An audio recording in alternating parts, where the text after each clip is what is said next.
Okay, we're going to talk about the basics of closures, right?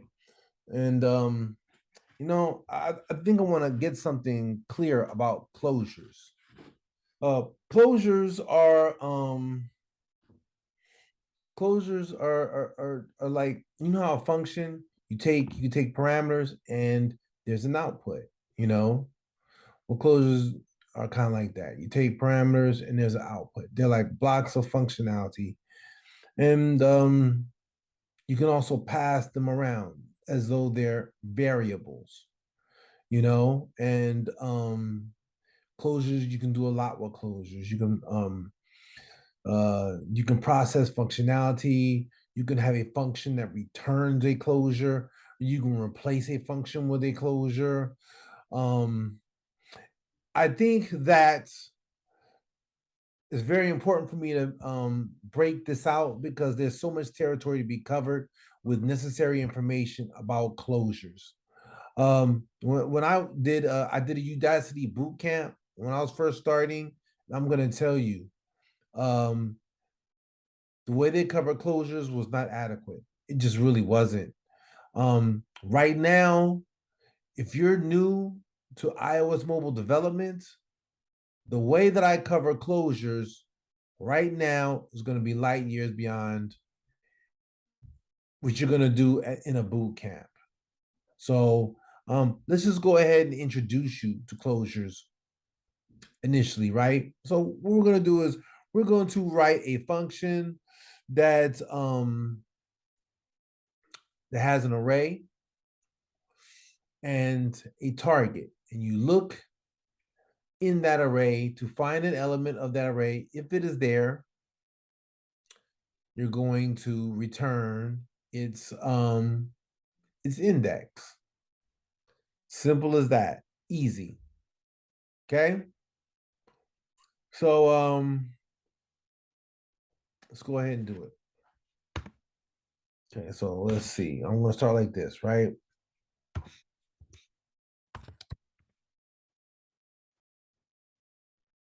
Equal, and I'm gonna be clear about this, even though this is inferred. Okay, 1, 3, 7, 7, 5, 33, 45, 82. Okay. Now we're gonna have a function, and yeah, func find.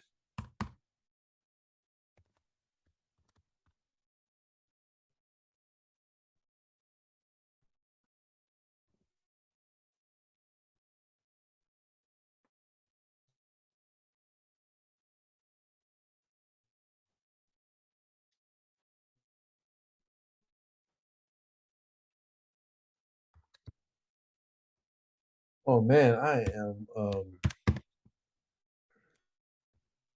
well, this integer that we're returning is the index. Jesus Christ, stop, man. Okay. And of course, this is very simple, right? Okay, so we're returning array dot enumerated dot, and those who checked out my videos on coding challenges, I don't have to explain this to you. You already familiar with these higher order functions and how all this stuff works. So uh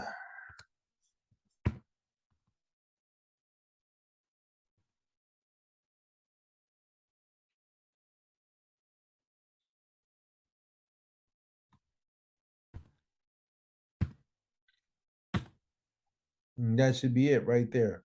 So I'm gonna say find index, right, array, and we'll say 77.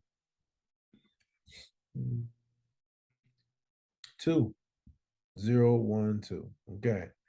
And we should say 6, and of course it is out of range. So tell you what, let's go ahead and do this first. Guard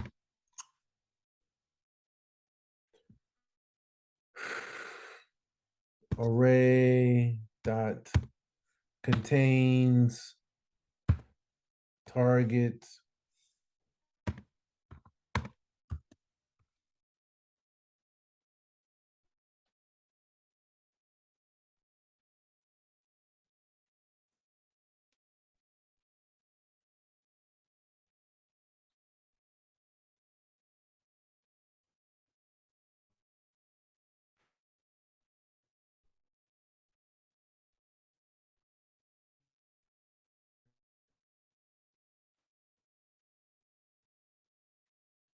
and there we go. That's the functionality. And so now we're going to say, we're going to take this functionality and we're going to put this into, I'm going to put this into a closure, right? So we should do this. Find index, right? Let find index equal so of course this will be of type what? This is how you create your right. So this should be an array of integer and integer. Okay? An integer, and what do you return? Return an integer. Okay? And I don't know why I have this star right here. I don't. It's not supposed to be there. But I'm going to do this because this is just my style. I think this is probably unnecessary though.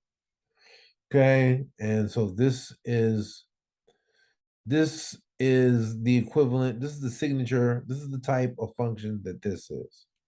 Okay, right here, an array of integer and an integer.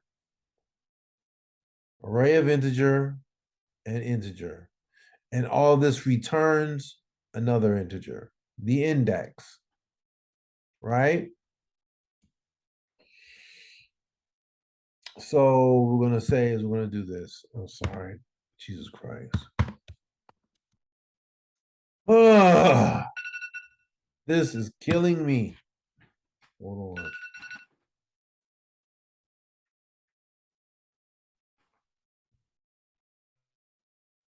Okay, and so now I can take this functionality right here because we have to return something, right? It returns an int, and so what we're going to do is we're going to return an int. Oh, by the way, it's not just an int; it's an optional int, right? Oh crap! My language people. And so now,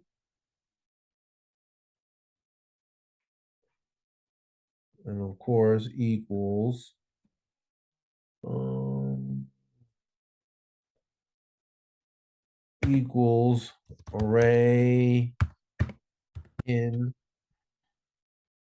This should do an array, and then this should be target, right? And that should be everything. That should be everything.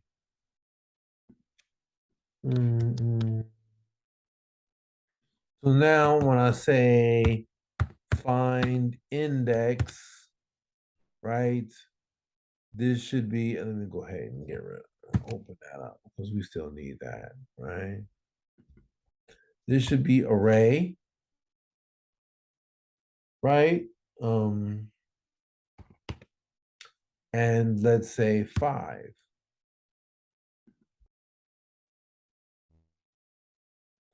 And that's it. Index number 3, 0, 1, 2, 3. So let's go ahead. Actually, I think you guys need to just follow along with what I did and go back and retrace, walk through it again. This is the function version of find index. This is the closure version. Find index right here, your parameters, the array, and what we return. Then this is the name, okay? The name in the closure. It doesn't have to be this necessarily, right? Doesn't have to. We can name it anything, right? I just use array and target, but we could just say R and num, right? And then we can say this, right? R, right? R, right? Num. And there we are. We are right where we want to be. Oh, of course, num.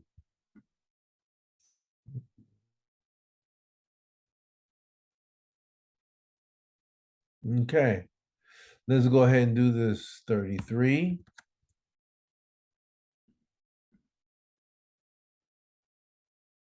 For, I'm going to say 12, which isn't in there, or 312, which is in there. Doesn't matter. And it returns nil. Okay, so this is the beginning of closures. I did it like this so that you could kind of see parameters being passed in, something that represents both the integer array and the integer, right? Integer array, integer. This is, R contains num. If R actually contains num, then we move forward. Otherwise, return nil. And then if we move forward, we're going to iterate through array with enumerations and elements. We're going to compare the elements to the target, or in this case, the number. And we're going to do that in the filter higher order function. This should return an array. We take the first item in the array, and then we try to we try to choose in the enumerated, we try to choose between the offset and the element. We're going to pick the offset. That returns the index. Because that's what the offset is. It's the index. Right? See? So the offset doesn't exist because it's nil. But I'll go back here. 3. The offset exists. It's number 4. All right. That's the beginning of closures, but there's a lot more to go. And so on to the next.